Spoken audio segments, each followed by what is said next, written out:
Sometimes it feels like the world's noise drowns out the quieter things that matter. This is 10 Better Minutes, a podcast that shares recent stories from real life that don't ignore the hard parts but show a more steady, balanced view. Today, you will hear a few moments where everyday kindness and simple commitment quietly make a difference. Let's begin with a story about a small restaurant near Louisville that has turned its profits into a way to support community causes. Noah's Kitchen, tucked at 9850 Von Allman Court on Louisville's East End, opened 1 year ago in Brownsboro Crossing. Owner Adam Ursprung had a clear idea from the start. He pledged to give 100% of the restaurant's profits to charity, and then he followed through by routing those proceeds to nonprofit and ministry partners. It is a simple promise, but it turns your everyday meal into something that keeps reaching out. By the time the team counted up the first year, Noah's Kitchen surpassed $100,000 in donations. The giving supported groups like Hope Rescued for $44,907, Camberwell Grief Sanctuary for $12,620, The Prisoner's Hope for $9,340, and Sunrise Children's Services for $8,044. And that is just part of the picture, because the funds also helped many other organizations. You know that feeling when you want to help, but you also do not want the support to be complicated? This is that feeling made practical. People show up, they eat, and the mission stays in motion. Now the team is preparing to celebrate the 1-year milestone on June 18th. It feels like one of those quiet, steady wins that reminds you trust can be built the same way a good meal is built, one decision at a time. A calm Sunday morning can feel oddly exposed if the usual activities revolve around alcohol and chatter. Still, sometimes joy shows up in a different shape, and it is easier than you might think. On Sunday, May 28, 2026, about 100 ravers gathered at the Bath House in Hackney Wick, East London, for an alcohol-free ecstatic dance hosted by Ecstatic Dance United Kingdom. Co-founder Richard Batts set the tone plainly with a rhyme that felt welcoming and bright. No booze, shoes, no chit-chat. Instead of small talk, there was guidance and a roving sense of momentum from the music. The movement moved through 5 stages, starting with flowing, then shifting into staccato, followed by chaos, then a lyrical phase, and finally stillness. People of different ages danced together, not performing for anyone, just translating what they felt into motion. For participants, the experience was more than a change of scene. Valerie Chartrand described it as movement therapy, and she said that in the days afterwards she felt in a better mental health state. During the pandemic, the group adapted by moving outdoors, and when they returned indoors, people were allowed to dance in groups of 6, which helped the room feel both safe and alive. What stays with me is how simple the invitation is. You do not have to force conversation or force yourself into a mood. You can just move and let the week loosen its grip. It is the kind of news that feels quietly historic when something that has been gone for more than a century starts showing up again. Today, we are looking at a hopeful sign of environmental progress, with communities watching carefully and ready to respond. A gray wolf was detected in Sequoia National Park for the first time in over 100 years. Wolves were removed from California in 1924 through government-backed programs. So, for many families and park visitors, this is not just a headline, it is a long absent chapter returning.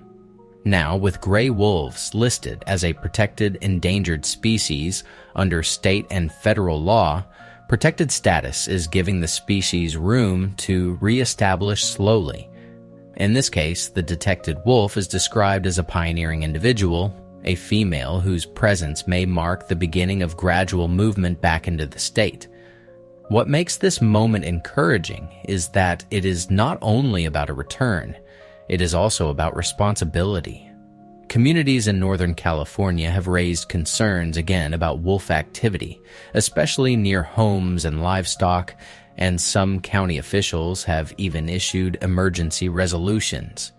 That careful attention matters because it means the conversation is not ignoring real needs. So the hopeful takeaway is simple. One wolf in one park does not solve everything overnight, but it does signal possibility. With protection, patience, and practical community response, a future where wolves can persist in California begins to look more like a plan than a dream.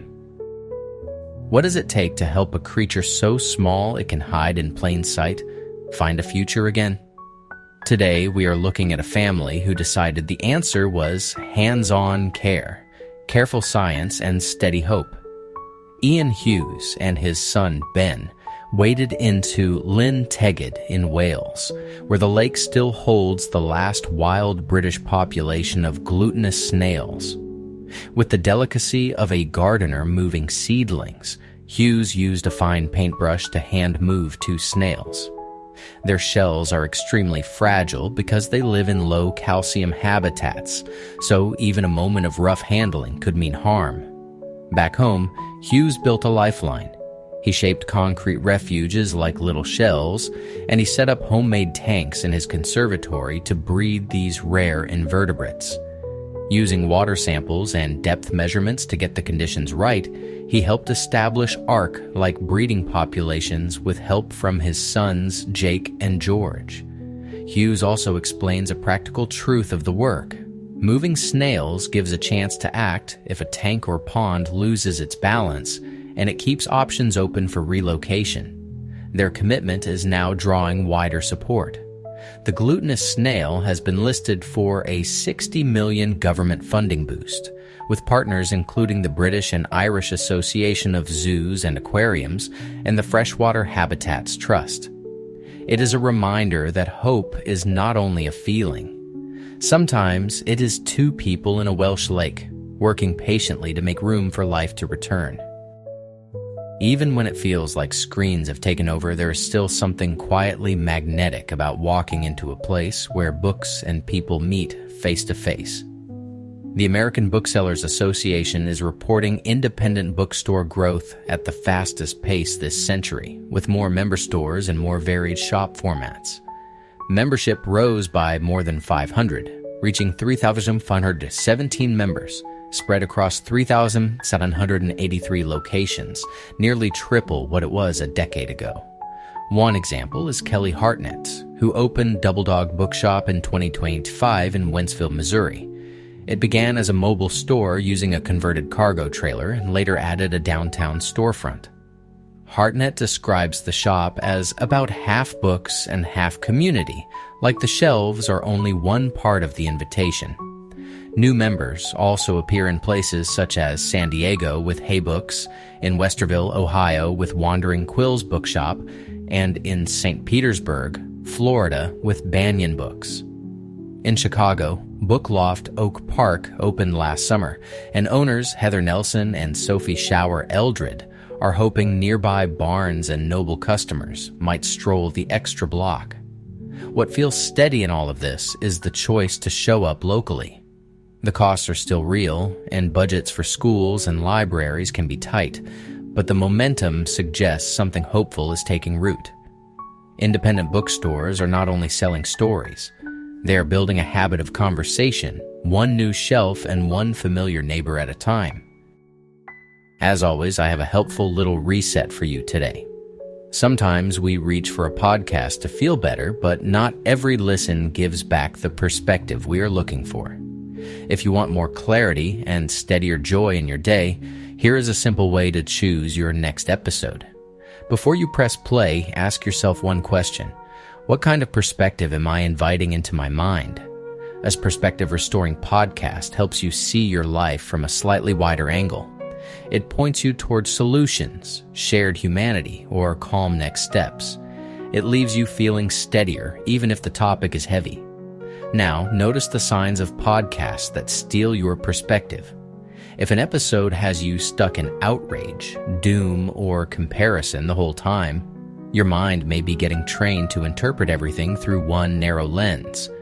If every story is designed to make you feel like you are falling behind, or if it keeps pulling you into fear without offering grounding, pause and choose something else.